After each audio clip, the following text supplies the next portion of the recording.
안녕하세요. DJ 가을입니다. 오늘의 사연 시작해 보겠습니다. 안녕하세요. 32살의 여자예요. 직장을 다니면서 노인복지를 공부하고 있는 늦깎이 학생이자 직장인이에요. 저는 천혜 고아로 살다가 얼마 전에 할머니를 찾게 되었어요. 먹고 사는 데만 급급했던 저의 할머니는 연매출 몇백억 원 되는 기업의 회장님이라는 걸 알았을 때 엄청나게 놀랐던 일이 있어 사연을 보내게 되었어요. 저는 고아원에서 자랐어요. 제가 기억도 못하는 어린 시절에 고아원에 버려졌다고 하더라고요. 고아원에 산다는 게 서글픈 일이지만 저는 유독 그랬어요. 고아원도 여러 군데 옮겨 다녔고 아주 어릴 때는 미국으로 입양이 되었다가 파양이 되기도 하고 그러다 또 고아원을 옮기면서 저는 고아원에 지내면서도 여기저기 버려지듯 계속 떠밀려 지냈어요. 불행 말고는 아무것도 없는 시절이었어요. 너도 참 불쌍하다.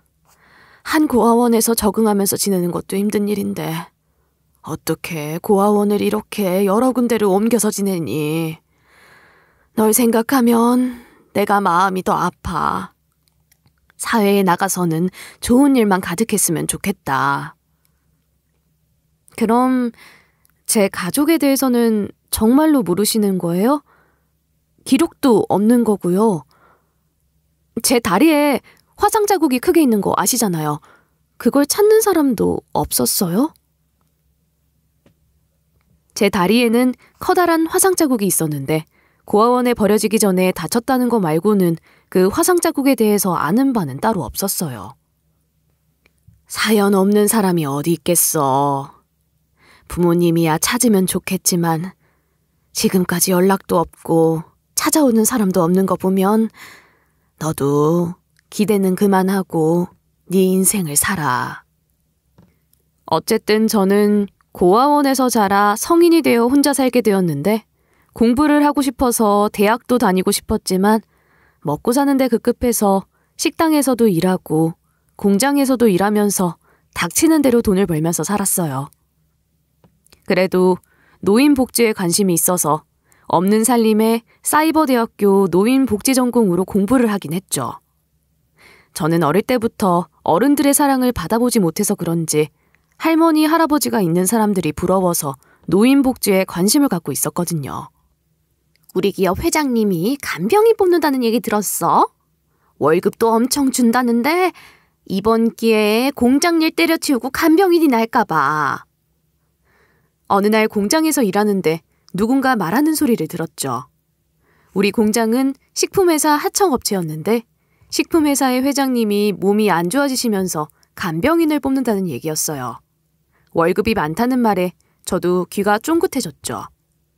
그래도 연매출이 몇백억은 하는 기업의 회장님인데 간병인한테 월급 많이 준다는 게 보통 많이 주는 건 아니겠지? 회장님이 여자라서 간병인도 여자로 구한다던데? 간병이 얼마나 힘든 일인데 게다가 돈을 괜히 많이 주는 거겠어? 일이 보통 힘든 게 아니겠지. 회장님 간병이면 또 얼마나 까다롭겠어. 안 봐도 뻔하다. 그럼 너는 하지 마. 나라도 할 테니까. 일 까다로워도 월급만 많이 받는다고 하면 나는 한다. 공장 일보다야 덜 힘들지 않겠어? 회장님이 간병인을 뽑는다는 말을 사람들이 여기저기서 하더라고요. 그 말을 들은 저도 조용히 알아보았죠. 회장님이 정말로 여자 간병인을 뽑고 있다고 하더라고요. 당연히 저도 지원을 했어요. 돈 되는 일이면 닥치는 대로 하는데 월급을 많이 준다는 간병일에 지원을 안 할 이유가 없었어요. 간병인 지원해주신 분 맞죠? 노인복지를 전공했다고 되어 있네요. 우리 회장님이 관심 있다고 하셔서요. 언제부터 일할 수 있으세요? 간병인을 지원하고 며칠 안 돼서 연락이 왔어요. 많은 사람들이 간병을 지원했는데 저에게 연락이 온 거였어요. 저는 오늘이라도 바로 가능합니다. 노인복지도 공부한 것 맞습니다. 제가 합격이 된 건가요? 그럼 내일부터 당장 나오세요. 일을 하더라도 회장님이 맞지 않는다고 하면 금방 그만둬야 할 수도 있으니 명심하세요. 제가 노인복지를 공부한 것이 간병인으로 뽑히는 데 큰 도움이 되었더라고요. 저는 좋은 기회를 잡았다는 생각에 너무 좋으면서도 기업의 회장님을 모신다는 게 떨리기도 했어요. 그렇게 다음날 저는 간병인으로서 첫 출근을 하게 되었어요. 회장님의 첫 인상은 말수가 많지 않으시고 몸이 좋지 않아서 그런지 표정도 어두우시더라고요. 몸이 찌뿌둥한데 목욕부터 시켜줄 수 있어요? 내가 걷는 게 안 되는 건 아니지만 혼자서는 좀 무리가 있어서요. 저의 첫 임무는 회장님의 목욕을 도와드리는 것이었죠. 그런데 상의를 벗자마자 가장 눈에 띄는 것은 회장님의 손목과 팔 부근에 있는 큰 화상 자국이었어요. 저도 다리에 화상 자국이 있었는데 모양이나 크기도 비슷해서 왠지 더 친근감 있게 느껴지더라고요. 기업의 회장님 같은 분에게 어떻게 그런 흉터가 있나 놀랍기도 하고 저와 비슷한 모양의 흉터를 가졌다는 것이 괜히 신기하기도 하고 그렇더라고요. 화상 자국이 생각보다 좀 심하죠? 보기엔 험하지만 내 나름 사연이 있어서 화상 제거 시술도 받지 않고 남겨둔 거예요. 네. 회장님 같은 분은 고생이라고는 전혀 모르실 것 같았는데 화상 자국이 있어서 좀 놀랐어요. 내가 고생을 왜 안 해. 몸고생, 마음고생 엄청 했지. 젊은 나이에 남편을 잃고 남편이 하던 회사를 내가 이어서 하니까 내 팔자가 그저 편한 팔자인 줄 아는데 나도 힘든 일 참 많았어요. 젊은 아가씨가 간병 일을 하는 걸 보니 아가씨도 고생 많이 했나 봐요. 맞죠? 네. 그래도 저는 이렇게 간병 일 할 수 있어서 너무 감사해요. 제 능력이 되는 한 최선을 다할게요. 그 말 참 좋네. 능력이 되는 한 최선을 다한다는 말. 아가씨는 성실하게 일 잘할 것 같아요. 나도 앞으로 잘 부탁할게요. 회장님은 저랑 말도 섞지 않으실 줄 알았는데 저를 따뜻하게 대해주셨어요.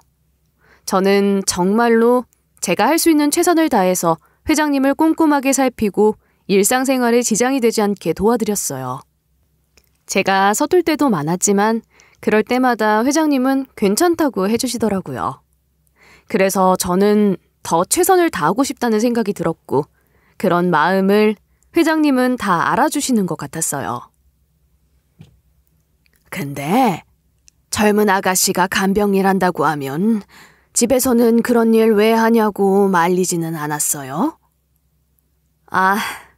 저는 부모님이 안 계셔서요. 제가 고아원에서 자라서 친척이나 가족도 없고요. 참 힘들고 외로웠겠네. 노인복지를 공부했다고 들었는데 돈 버는 것도 힘들었을 텐데 공부는 어떻게 했어요? 공장일 하면서 사이버 대학 졸업했어요. 제가 어릴 때부터 어른의 사랑을 못 받아봐서 그런지 노인복지에 관심이 생기더라고요. 어린 나이에 참 대단하다. 돈 버는 것도 어려운데 어떻게 공부까지 할 생각을 했을까? 회장님은 원래 경영에 관심이 많으셨던 거예요? 어떻게 회장님이 되셨어요? 나한테 그렇게 질문하는 사람 처음 보네.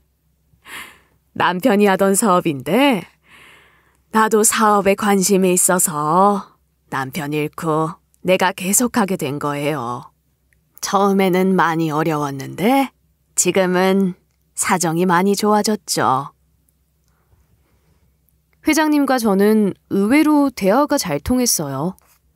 살아온 배경이 달라도 너무 달라서 무슨 말을 해도 대화가 통하지 않을 거라고 생각했는데 회장님 성격이 참 소탈하고 따스하셨어요. 다른 사람은 회장님을 어려워했지만 저는 그런 어려움을 크게 느끼지 않았죠. 얘기를 많이 나누면서 회장님과 저는 나이 차이는 많이 나지만 친구처럼 가까워졌죠. 저의 간병인 생활은 생각보다 즐겁기까지 했어요. 오늘은 산책을 한번 나가볼까요? 날씨가 좋아서 회장님도 좋아하실 것 같은데요. 공기가 아직 차가운데 산책은 무슨 산책이에요? 어르신들한테는 감기도 위험한 거 몰라요? 그런 우리 사이를 마음에 들어하지 않는 사람이 한 명 있었어요. 회장님의 양녀였죠. 회장님에게는 저보다 나이가 많은 양녀가 하나 있었는데 제가 일을 할 때면 한시도 눈을 떼지 않았어요.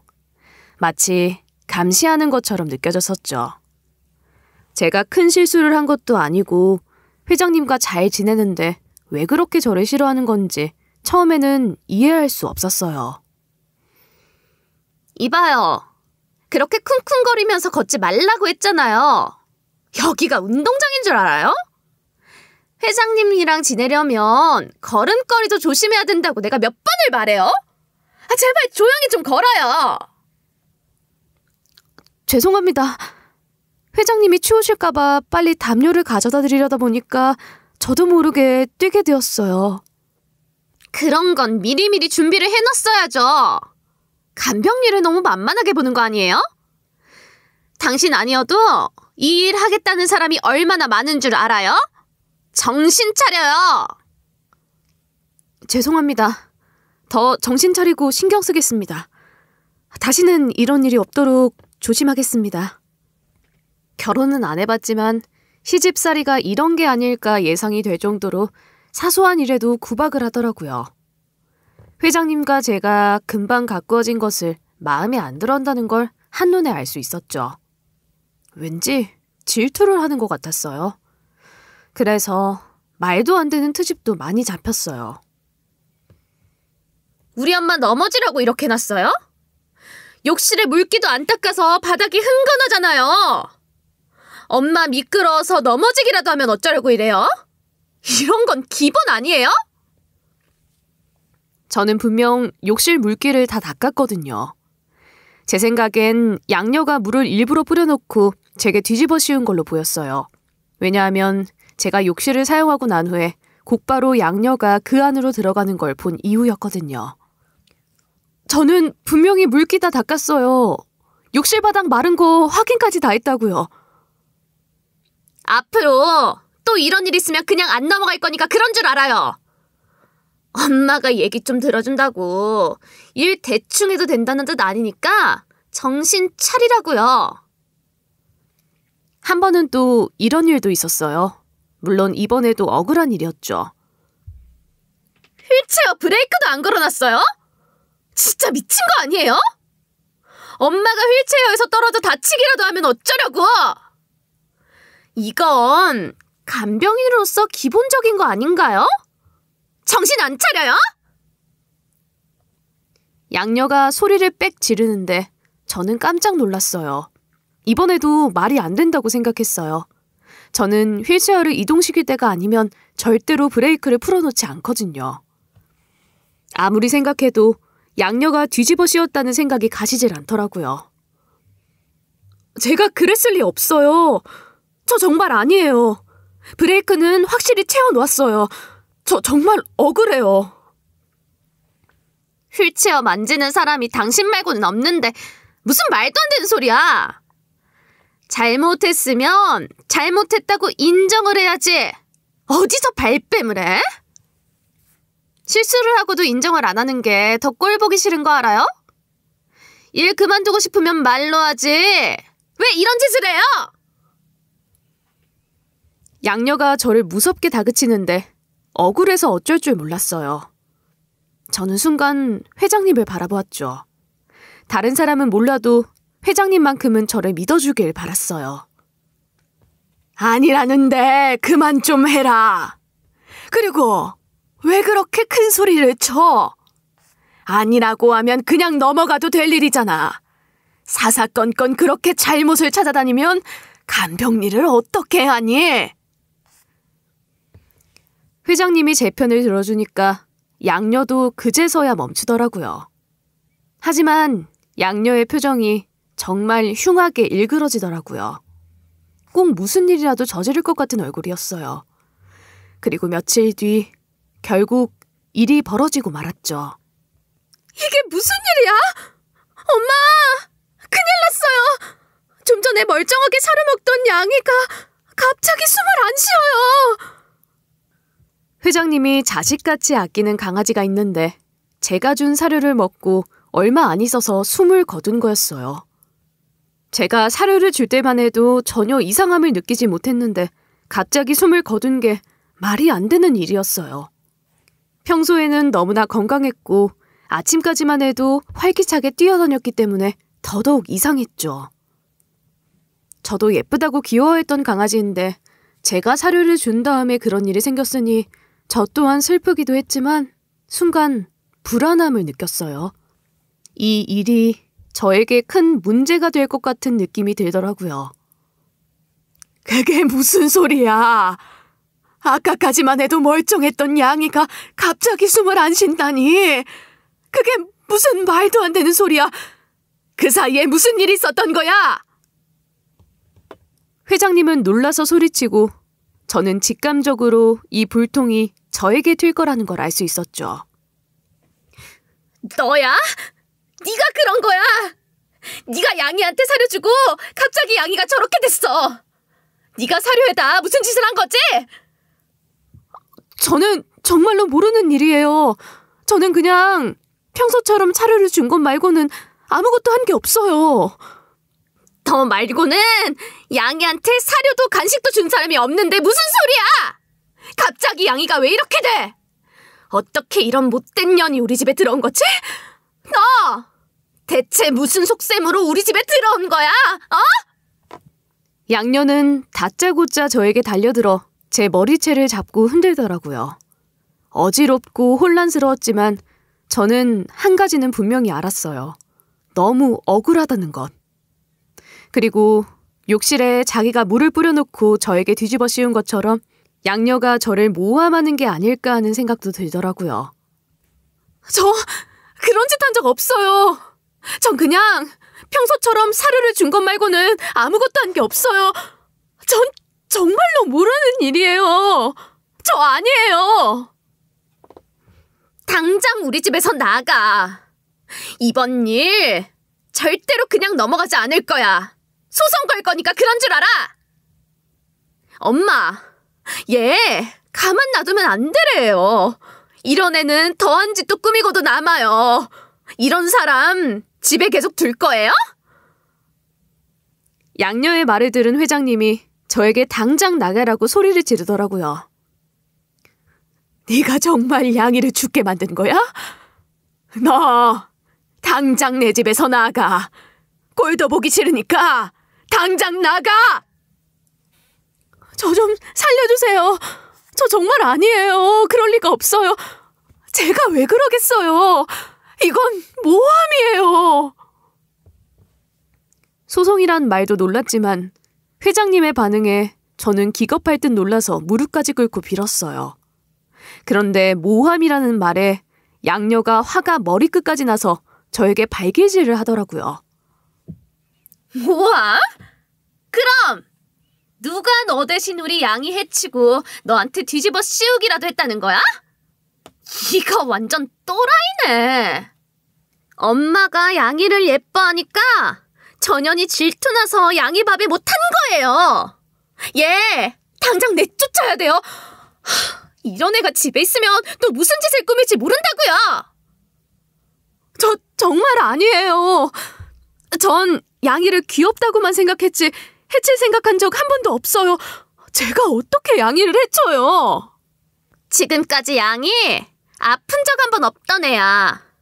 너 말고 이런 짓 꾸밀 사람 누가 있어? 걔가 무슨 잘못이 있다고 이런 짓을 해? 저는 아니라고 울며불며 외치고 매달렸죠. 그러는 과정에서 입고 있던 바지가 딸려 올라가면서 제 다리에 화상 흉터가 보였더라고요. 그런데 그 흉터가 양녀를 더 자극했나 봐요. 그 흉터를 본 양녀가 또 소리를 치더라고요. 얘 봐라. 다리에 문신 있던 것도 지운 거니? 너 이거 문신 지우던 흉터지? 이런 양아치 건달을 봤나. 엄마! 얘 당장 내보내야 돼요. 얘 완전 노리고 우리 집에 들어온 거라고요.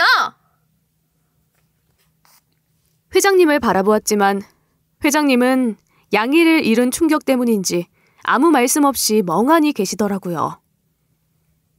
이거 그런 거 아니에요. 저는 여기에 간병하러 온 거지. 한 번도 나쁜 마음 가진 적 없어요. 제발 저 좀 믿어주세요. 양녀는 마치 준비라도 한 것처럼 저를 쫓아낼 말들은 쉬지 않고 내뱉더라고요. 제가 아무리 애원을 해도 양녀는 저를 때리고 저에게 독한 말을 쏟아내더라고요. 저는 그렇게 그 집에서 쫓겨났어요. 정말 억울했지만 제 얘기를 들어주는 사람은 아무도 없었죠.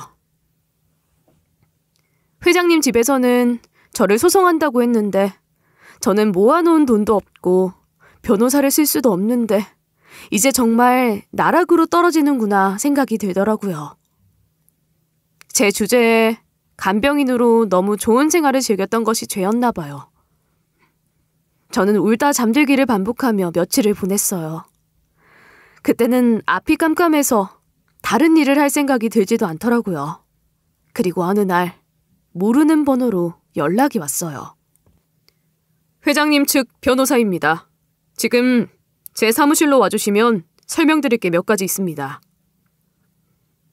저한테 소송 거는 문제 때문에 그러신 거죠? 근데 저는 결백하고 억울한데 제 얘기도 들어주실 건가요? 그보다 더 중요한 문제가 있어서 그 얘기부터 해야 할 것 같습니다. 일단은 사무실로 오시죠. 변호사가 더 중요한 문제라고 하는데 그 말이 훨씬 두렵더라고요. 저는 기력이 다 떨어진 몸을 겨우 이끌고 변호사 사무실을 찾아갔어요. 그곳에 가니 제가 며칠 동안 정성껏 보살폈던 회장님도 계시더라고요. 삭막하고 숨이 막히는 분위기에 숨이 멎을 것 같더라고요. 저는 그대로 주저앉아서 숨을 헉헉댔어요. 공황발작이랑 비슷한 증상이 나타나더라고요. 그랬더니 회장님이 저를 꼭 안아주시는 거예요. 회장님의 품에 안기고 나서야 저는 좀 진정이 되면서 제정신으로 돌아오더라고요. 하지만 저에게 화를 내고 소리지시던 회장님이 왜 갑자기 저를 안아주시는 건진 이해가 되지 않았죠. 저는 정말로 아무것도 하지 않았어요. 저는 양이한테 아무 짓도 하지 않았어요. 정말로 사료를 준 것 말고는 떳떳하지 못한 짓은 하지 않았어요. 맹세해요.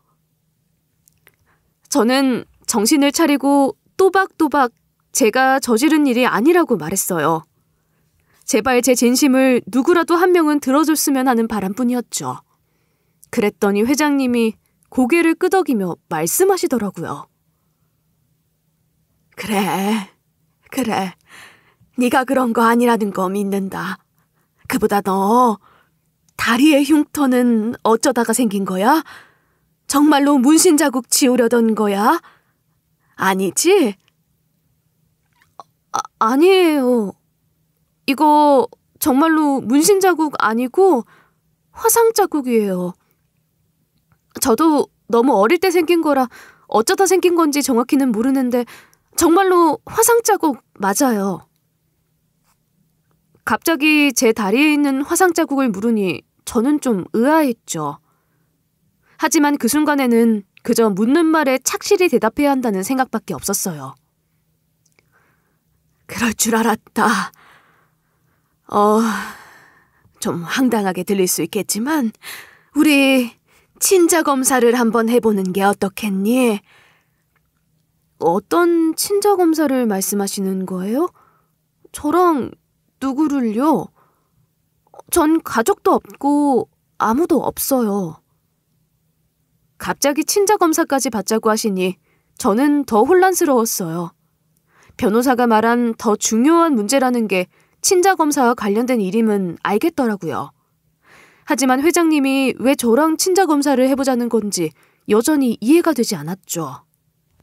나랑 친자 검사를 한번 받아보자. 내가 짚히는 데가 있어서 그래.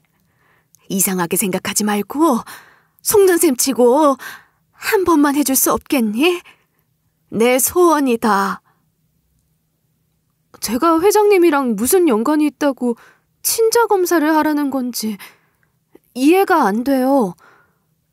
저는 며칠 전에 양의를 해줬다고 회장님 집에서 쫓겨났는데 갑자기 친자 검사를 받으라고 하시니까 무슨 상황인지 모르겠어요. 네가 그러지 않았을 거라고 생각해. 내 양녀, 그 애가 저지른 일인 것 같아. 아직 심증만 있고 물증이 없어서 찾는 중이다. 집에서 일하는 사람들도 내 양녀가 저지른 짓인 것 같다고 하더라. 그래서 일단은 너를 집이 아닌 여기로 부른 거고 네 다리 흉터가 나와 관련이 있는 것 같아서 친자 검사를 해보자는 거야. 내 간절한 부탁인데 들어주면 안 되겠니? 친자 검사를 원하는 회장님의 간절한 부탁에 저는 하겠다고 했어요. 저로서는 어려운 것도 아니었어요. 단지 이게 대체 무슨 의미가 있나 생각이 들 뿐이었죠. 그동안 어떻게 지냈는지 자세히 얘기해 줄 수 있어? 고아원에 살았던 이야기 말이야. 제가 고아원에 들어가자마자 그 고아원이 없어지면서 바로 다른 고아원으로 옮겨졌대요. 그리고 미국으로 입양이 되었다가 파양이 되어서 다시 한국으로 돌아오고 또 고아원이 옮겨지고 계속 그렇게 고아원 안에서도 떠돌이처럼 지냈어요. 그동안 저를 찾으려는 사람이 있었어도 제가 하도 옮겨 다녀서 찾을 수 없었을 거예요. 어쩌면 저를 찾으려는 노력을 한 사람조차 없었을지도 모르고요. 제 말을 들은 회장님은 알 수 없이 묘한 표정을 지으시더라고요. 안타깝다고 생각을 하시는 건지 뭐 이런 애가 다 있나 생각을 하시는 건지 알 수가 없었죠. 어쨌든 저는 그렇게 제 얘기도 하고 양이가 숨을 거둔 게 제 탓이 아니라고 믿는다는 얘기도 듣고 친자 검사까지 했어요. 이제 와서 이런 부탁이 너한테 어떻게 들릴지 모르겠지만 간병일 계속 해주면 안 되겠니? 나는 네가 내 곁에 계속 있어줬으면 좋겠는데. 제가 다시 회장님 댁으로 들어가면 회장님 따님분이 싫어하실 거예요. 그게 제일 걱정이 돼요. 그 애는 내가 내보낼 거야. 그건 걱정하지 말고 너만 괜찮다면 예전처럼 간병일을 해줘. 난 너를 곁에 두고 지내고 싶어. 친자 검사랑 상관없이 네가 간병일을 잘했어. 그럴게요. 그래도 저를 믿어주신다니 그것만으로도 감사한데 회장님 간병일이라면 저도 좋아요. 그렇게 저는 회장님 집에 상주하면서 간병일을 다시 하게 되었어요. 양녀는 집에 없더라고요. 제 머리채를 잡고 흔들고 욕을 하던 사람을 마주하게 될까봐 걱정이었는데 제가 다시 들어간 날부터 없었어요. 회장님 양녀는 회장님이 집에서 나가라고 하니까 별 말도 하지 않고 그냥 나가더라고요. 회장님이 양이 일로 자기를 의심하고 있다는 걸 아는 것 같았어요. 그래도 아직까지 양이 일로 물증이 없어서 나가 살라고 하는 것 말고는 별다른 조치를 취하지 못하고 있어요. 양녀도 그저 조용히 있기만 해서 지켜보던 우리는 이게 무슨 상황인가 당황스럽기만 하지 뭐가 뭔지 모르겠더라고요. 그럼 그 일은 아직도 해결이 안 된 거예요? 그냥 짐작으로 양녀가 그랬을 거다 다들 그렇게 말은 하는데 아직은 정확한 게 아무것도 없어요. 그나저나 잘 왔어요. 강아지도 죽고 그래서 회장님이 계속 얼굴이 어두우셨는데 우리 간병인이 오니까 그래도 회장님이 좀 웃으시네. 제가 회장님 집으로 돌아왔더니 파출부 아주머니가 반겨주면서 양녀의 얘기를 해주시더라고요. 양녀가 회장님 집에서 쫓겨나긴 했지만 여전히 양이를 해친 범인에 대해서는 확실한 게 아무것도 없었죠. 어쨌든 그 일로 회장님은 집안도 불안하다며 한두 개밖에 없던 홈캠을 여러 개 더 설치하셨어요. 저는 떳떳했기 때문에 차라리 잘 됐다는 생각이 들더라고요. 그 이후로 저는 회장님 집 밖으로는 단 한 번도 나가지 않았죠. 회장님 보는 앞에서 투명하게 일했고요. 제 주변에 홈캠이 있어서 제가 얼마나 똑바로 일을 하고 있는지 증거로 남길 수 있어서 더 좋았어요. 그렇게 며칠이 지나고 대망의 날이 온 거예요. 천륜의 끈은 끊을 수 없다고 하더니 결국 만나는구나. 내 손녀인 너를 이제야 만나는구나. 이리 와봐. 어서 이 할머니 좀 한번 안아줘. 회장님이 친자검사 결과지를 손에 쥐고 저를 빤히 바라보더니 오열을 하시더라고요. 그리고 저를 손녀라고 부르시는데 평생을 고아로 살아온 제가 갑자기 회장님의 손녀라니까 너무 놀랍고 믿기지 않았어요. 그리고 회장님은 대체 저를 어떻게 알아보고 친자검사를 하자고 하신 건지, 회장님은 무슨 사연을 갖고 계신 건지 머리가 복잡하기만 했어요. 제가 회장님 손녀라고요? 아니, 어떻게 그런 일이 있을 수가 있죠? 저는 평생 고아원에서 자랐는데 정말 그 결과가 맞아요? 맞아. 네가 내 손녀 맞아. 그럴 줄 알았어.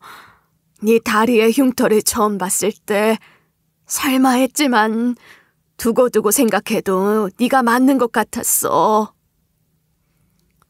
흉터가 무슨 상관이 있는 건지 모르겠어요. 흉터에 무슨 사연이 있는 거예요? 지금은 나에게 양녀가 있지만 나에게는 원래 아들이 하나 있었단다. 대학 공부를 위해 미국으로 유학을 갔다가 돌아왔는데 배가 부른 여자 하나를 데리고 왔더라고. 자기가 결혼할 여자라고 했어. 미국에서 같이 공부한 여자라는데 들어보니 집안도 좋고 예쁜 여자였지. 그래도 어른들한테 허락도 없이 아이부터 가진 두 사람이 괘씸했지. 그런데 그 여자애가 참 마음에 들긴 하더구나. 아이까지 가졌는데 결혼도 시켜줄 생각이었어. 결혼을 반대할 생각은 전혀 없이 내 아들과 잘 지내는 모습을 보고 싶은 사랑스러운 여자였어.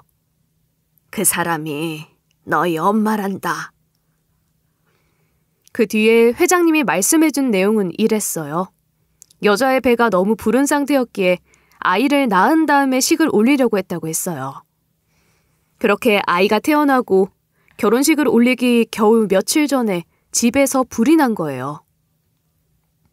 회장님은 아들과 며느리를 구하려고 했는데 아들과 며느리가 아이부터 밖으로 내보내달라고 했죠. 회장님이 뛰어서 아이를 밖으로 구해냈어요. 그 과정에서 불꽃이 튀어 회장님의 손목과 팔에는 화상을 입었고 아이의 다리에도 화상을 입었는데 그 상처의 모양이 회장님 것과 똑같았다고 하더라고요. 문제는 그 뒤를 따라오던 아들과 며느리였어요. 집에서 탈출하던 아들과 며느리는 갑자기 덮친 화마에 둘 다 목숨을 잃은 거였어요. 그 불에 죽은 아들과 며느리가 너의 아버지고 어머니야. 내가 목숨 걸고 살린 건 너였고. 그래서 네 다리에 그 화상 자국이 있었던 거야. 나는 수술을 해서 화상 자국을 없앨 수도 있었는데 그러고 싶지 않았어. 언젠가 이 화상에 대해 설명해야 할 거라고 믿고 있었거든. 화상 흉터를 없애질 않기를 잘했지. 너에게 이렇게 설명해주게 되었으니까. 근데 제가 어떻게 하다가 고아원에 버려진 거예요? 저는 살아남았는데 왜 할머니랑 살지 않고 고아원으로 버려졌어요? 왜 절 버리신 거예요? 부모님이 돌아가시고 저만 살아남아서 제가 미우셨던 거예요? 아니, 저는 이 이야기가 저와 관련이 있다는 생각은 들지 않더라고요. 그런 게 아니야. 나는 아들과 며느리를 잃고 한동안 술에 빠져 살았어. 가뜩이나 남편도 잃은 지 얼마 안 됐는데 아들이랑 며느리 될 여자까지 잃고 나니 제정신으로 살 수가 없겠더라고. 특히 어린 너를 볼 때마다 그 화상 자국이 보이면 자식과 며느리 생각이 나서 너무 괴로웠어. 한 번은 술에 너무 취해서 너를 고아원에 버리라고 했지. 당장 애를 내보내지 않으면 내가 이 애를 가만두지 않을 거라는 말에 놀란 사람들이 정말로 너를 고아원에 버린 거야. 술에 절어 살아서 완전히 미쳐있던 거였어. 그게 내 가장 큰 실수였어. 아직도 그 일을 생각하면 내 자신이 용서가 되질 않아. 정신이 들고 나서 너를 찾았는데 정말로 고아원에 갔다고 하더라. 그제서야 내가 한 미친 짓을 알게 된 거야. 당장 너를 찾으려고 했지만 고아원이 사라졌다고 하고 애가 미국으로 입양됐다고 해서 미국으로 연락을 해봤더니 다시 파양이 되었다고 하고, 어디로 파양이 된 거냐고 확인해 보려고 했지만 그건 알 수 없다고 하더라. 제대로 된 기록도 없어서 널 찾을 수가 없었어. 그날 이후로 술도 끊고 너를 찾으려고 난리를 쳤어. 그렇게 몇 년을 지내다가 나도 체념하게 됐지. 내가 저지른 짓의 대가로 너를 영영 찾을 수 없는 벌을 치르는 거라고 생각했단다. 고아원이 사라져서 옮겨간 얘기며 미국으로 입양이 되었다가 파양된 얘기까지 저의 얘기와 꼭 맞더라고요. 아무도 저를 찾지 않았을 거라고 생각했는데 할머니는 저를 찾기 위해 노력했다는 것을 듣는 것만으로도 위로가 됐어요. 그래도 너를 포기하지 않고 출생신고도 했고 실종신고도 해놓은 상태였어. 다시는 못 찾을 줄 알았지만 30년 만에 너를 이렇게 만난 거야. 그것도 네가 나를 찾아올 거라곤 상상도 못했지. 넌 네 엄마를 정말 똑같이 닮았구나. 그리고 네 눈은 네 아버지를 닮았어. 너를 너무 늦게 알아봐서 내가 너무 미안해. 그래도 나한테는 너를 찾은 게 얼마나 기적 같은 일인지 아니? 회장님은 말을 마치고 오열을 하셨고 저는 여전히 어안이 벙벙한 채로 멍하니 서 있었어요. 저도 친자검사 결과지를 확인했는데도 여전히 믿기지 않더라고요. 그런 제 맘을 알았던지 회장님이 저에게 사진을 한 장 보여주셨어요. 엄마와 아빠의 사진이었죠. 보는 순간 눈물이 줄줄 흐르더라고요. 핏줄이 당긴다는 게 이런 건가. 보는 순간 제 부모님이 맞다는 생각이 들더라고요. 그때부터 실감이 났어요.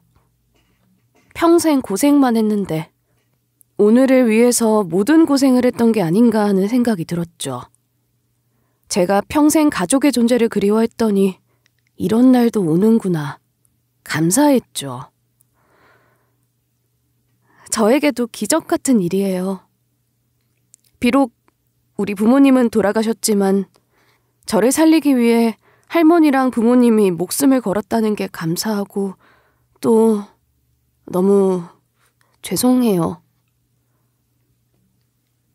내가 너를 버린 건 제정신이 아닐 때 일어난 일이었어. 평생 용서를 빌어도 부족하겠지만 항상 마음이 아팠단다. 너에게 미안해서, 네 부모한테도 미안해서 항상 아팠어. 할머니가 엉엉 우시더라고요. 저는 할머니를 꼭 안아드리면서 말했어요. 제 할머니셨군요. 저는 정말 상상도 못했던 일이에요. 제 다리에 흉터가 있는 게 오늘처럼 감사했던 날은 없었어요. 저도 엉엉 울면서 할머니를 바라보았죠. 할머니는 저를 끌어안고 우리 둘은 그렇게 한참을 울었어요. 말해봐. 하고 싶은 게 뭔지. 나는 평생 너한테 해주고 싶은 거 하나도 해준 게 없어. 네가 말만 하면 나는 네가 원하는 대로 다 해줄 거야. 지금은 아무 생각도 나지 않아요. 그냥 할머니를 찾았다는 게 너무 기뻐서 그냥 좋아요. 할머니는 저에게 뭐든 해주겠다고 하셨는데 저는 그저 저에게도 할머니가 있다는 사실에 기쁘기만 했어요. 이게 전부 꿈일까봐 무섭기도 하더라고요. 솔직히 여전히 혼란스럽기도 했고요. 그리고 제 인생은 그날 이후로 완전히 바뀌었어요. 너희 부모님 있는 곳에 같이 다녀오자. 널 찾으면 그것부터 꼭 하고 싶었어. 저도 엄마랑 아빠가 너무 보고 싶어요. 같이 가요. 우리 기쁜 마음으로 가요. 저랑 할머니는 부모님이 계신 낙골당에 함께 다녀왔어요. 엄마와 아빠가 저를 사랑했다는 사실만으로도 더는 외롭지 않더라고요. 그리고 저에게 할머니가 생겼다는 것도, 그 할머니가 평생 저를 찾기 위해 노력했다는 것도 감사했어요. 하고 싶은 게 뭔지 생각은 해봤어? 전에 말한 대로 나는 네가 원하는 건 뭐든 들어줄 거다. 뭐든 말해봐. 내가 다 들어줄게. 생각해봤는데 노인 복지 공부를 더 하고 싶어요. 이번 기회에 제대로 배우고 싶었어요. 항상 공부에 대한 아쉬움이 있었거든요. 좋은 생각이다. 그리고 일도 하는 건 어떠니? 네가 나랑 같이 일을 해준다면 참 든든할 것 같아. 할머니가 원한다면 저도 좋아요. 그리고 간병인은 따로 구하지 않으셨으면 좋겠어요. 제가 계속 할머니 간병도 하고 싶어요. 제 말에 할머니가 정말 좋아하셨어요. 나야 좋은데 공부도 하고 일도 하면서 나까지 보는 거 괜찮겠어? 네가 너무 힘들까 봐 걱정이야.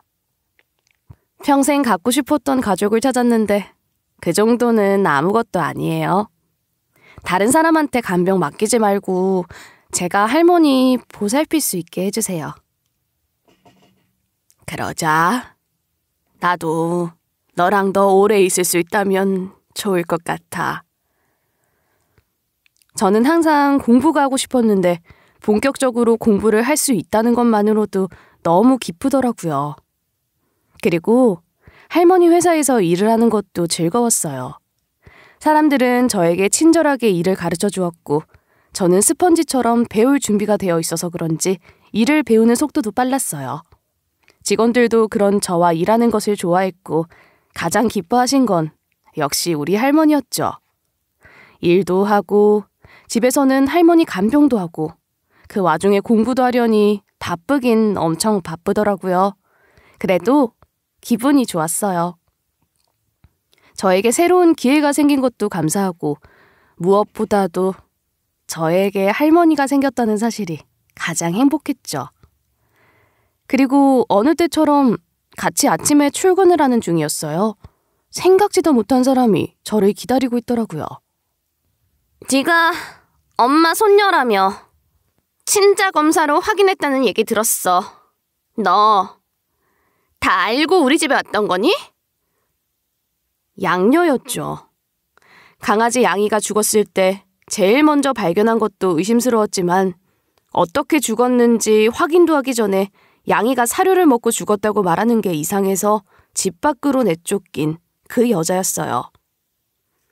저 또한 양녀가 양이를 죽였을 거라고 확신하고 있던 터라 잔뜩 경계를 했죠. 그리고 저에게 또 험한 말들을 할지도 몰라서 저는 휴대폰으로 녹음부터 켰어요. 물론 양녀 모르게 재빨리 한 행동이었죠. 전혀 몰랐어요. 제 다리에 있던 흉터 때문에 할머니가 눈치챈 거라고 했어요. 아시겠지만 문신 제거하던 흉터도 아니고요. 이런 말 하게 될 줄은 몰랐는데 미안하다. 너한테 미안해. 넌 날 용서해 줄 거지? 저한테 소송까지 건다고 하셨었잖아요. 제 잘못이 아니라고 아무리 말을 해도 들어주지 않던 사람이 이제 와서 저에게 미안하다고 하면 제가 어떻게 받아들여야 해요? 그래서 지금 쫓겨나서 지내.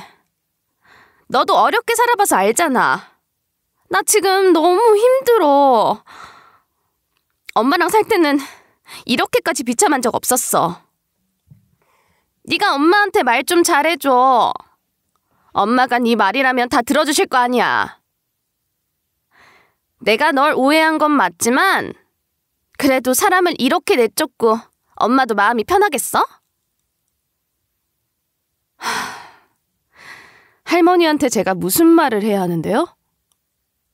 양이를 대체 어떻게 한 건지 솔직히 말해봐요. 그럼 저도 생각해 볼게요. 너 그 말 정말이야? 정말로 내가 얘기하면 엄마한테 나 돌아오라고 얘기해 볼 거야? 무슨 짓을 하긴 한 거죠. 그래서 할머니가 집에서 나가라고 했을 때도 별말 않고 조용히 나간 거죠. 너한테는 미안해. 그때는 네가 너무 미웠어. 엄마가 나 말고는 누구에게도 곁을 내주지 않는 사람인데 갑자기 너한테 잘해주니까 불안했어. 예전에 어떤 노인이 자기 간병인한테 전 재산을 줬다는 얘기도 생각나서 네가 엄마 곁에 있는 게 너무 불안했어. 나는 엄마의 친딸도 아니고 다른 사람이 나타나면 내 자리를 잃을 것 같아서 불안했어. 그래서 어떻게 한 건데요? 양이한테 무슨 짓을 한 거 맞죠? 그걸 저한테 뒤집어 씌운 거죠? 내가 무릎이라도 꿇으면 용서해 줄래? 내가 다시 엄마 집으로 돌아가면 너한테 정말 잘할게. 양이 사료에 약을 탄 건 맞아. 하지만 죽일 생각은 없었어. 그냥 좀 아프게 하려고 했던 것뿐이야. 그런데 그 개가 그렇게 쉽게 죽어버렸지. 누가 알았겠어? 나 정말로 그 개가 죽을 거라고는 생각도 못했어. 너한테 뒤집어 씌우려고 했던 것도 맞아. 나 지금 정말로 솔직하게 다 얘기하는 거야. 내 자존심 다 버리고 너한테 이렇게 솔직히 얘기하는데 나 좀 불쌍히 여겨줘. 양녀가 하는 말은 전부 제 휴대폰으로 녹음이 되고 있었어요. 양녀가 양이를 해쳤다는 결정적인 증거가 될 게 분명했어요. 아무리 미워도 그렇지 어떻게 그런 짓을 꾸며요? 죽을 줄 몰랐다고요. 그런다고 그게 용서가 돼요? 실수로 죽인 거니까 할머니한테 얘기 잘해달라는 거였어요? 저한테 한 짓은 기억나죠? 자기가 양이를 죽여놓고 저를 때렸잖아요. 어떻게 사람이 그럴 수가 있어요? 사소한 일로 저를 구박한 건 용서할 수 있어요. 하지만 생명을 죽인 건 용서받지 못할 일이잖아요. 내가 무릎 꿇을게. 내가 잘못했어. 부탁이야. 네가 엄마한테 실수한 거라고 얘기 좀 잘해줘. 엄마가 나 의심하고 있는 거 알아. 하지만 정말로 죽일 생각은 아니었단 말이야. 나 이제 집으로 돌아가면 너랑 엄마한테 정말로 잘할게. 정말이야. 걔도 이쁜 걸로 한 마리 사서 들어갈게. 그러게 해줘. 죽은 강아지야. 사면 그만이라는 거예요? 당신은 생명을 해친 사람이에요. 나는 당신을 절대로 용서하지 못할 것 같아요. 양녀는 곧장 무릎을 꿇고 제 다리를 붙잡더라고요. 며칠 전과는 완전히 달라진 위치였죠. 그게 즐겁지는 않았어요. 그렇다고 용서해줄 생각도 없었죠. 그래. 내가 잘못했어. 나도 알아. 아무리 네가 질투가 나도 그러면 안 되는 거였어. 인정한다고. 이거 놓으세요. 다시는 제 앞에 나타나지 마세요. 하나도 반갑지 않아요. 그리고 지금 저나 양이한테 미안해서 무릎 꿇은 거 아니잖아요. 할머니의 배경이 탐나서 이러는 거잖아요. 그런 사람의 사과가 진심일 거라고 생각도 하지 않아요. 그래. 나 평생 유복하게 살았어. 엄마 덕에 그렇게 살았는데 이제 와서 내가 어떻게 벌을 줘서 살아? 난 아무것도 할 수 있는 게 없다고. 그래도 스스로 해보세요. 제가 해봤는데 못할 것도 없더라고요. 원래 당신 자리도 아니잖아요. 이제 다시는 제 앞에 나타나지 마세요. 저는 그대로 양녀를 무시하고 회사로 들어갔고 양녀가 저를 따라오려고 했지만 경비하시는 분들이 그 여자를 막았어요. 그 뒤로도 몇 번이나 할머니의 양녀가 저에게 전화를 걸고 저랑 얘기를 나눠보려고 했지만 저는 한 번도 전화를 받지 않았어요. 하지만 할머니에게 얘기는 드려야 한다는 생각이 들더라고요. 저는 할머니에게 녹음 파일을 들려드렸고 양녀를 용서하고 싶은지 여쭈어봤어요. 할머니, 양녀요. 저를 찾아왔었어요. 양이를 죽인 게 자신이 맞다고 하더라고요. 그런데 죽인 건 실수였대요.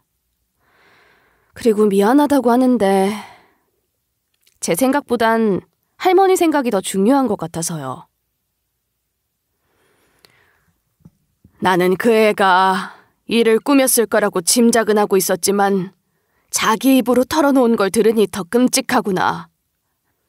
그 애를 다시는 집 안으로 들이지 않는 것은 물론 내가 키우던 개를 죽인 일로 소송을 걸 생각이야.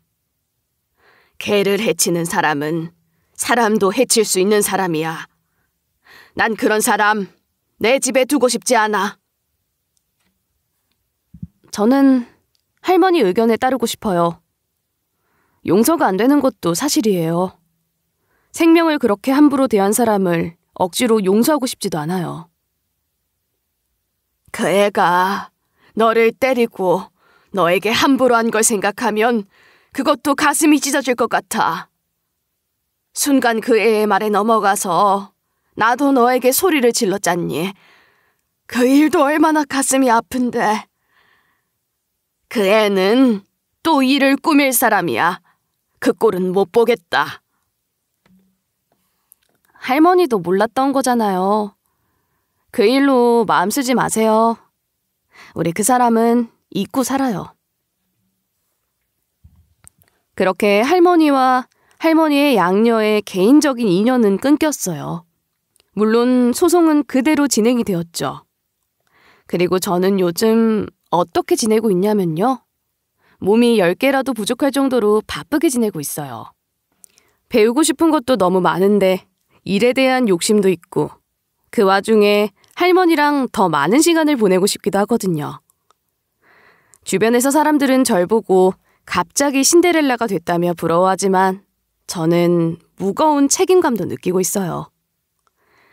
할머니는 제가 기업을 이어받길 원하시고 저는 갑자기 주어진 기회에 최선을 다해야 한다는 책임감을 느끼고 있거든요. 그래도 행복한 건 할머니가 생겼다는 사실이에요. 이것만큼 기쁜 건 없죠. 그래서 무거운 책임감도 감사한 마음으로 즐기고 있어요. 전 할머니에게 더 자랑스러운 손녀가 되고 싶어요. 네가 뭘 하든 나는 네가 충분히 예쁘고 기특해. 너를 다시 찾은 게 얼마나 감사한지 몰라. 저도 할머니가 생겨서 감사해요. 저를 알아봐 주시고 찾아주셔서 감사해요. 할머니는 항상 저에게 힘이 되는 말을 해주시는데 저도 할머니에게 정말로 힘이 되어드리고 싶어요. 제 사연은 여기까지예요. 들어주신 모든 분들께 감사해요.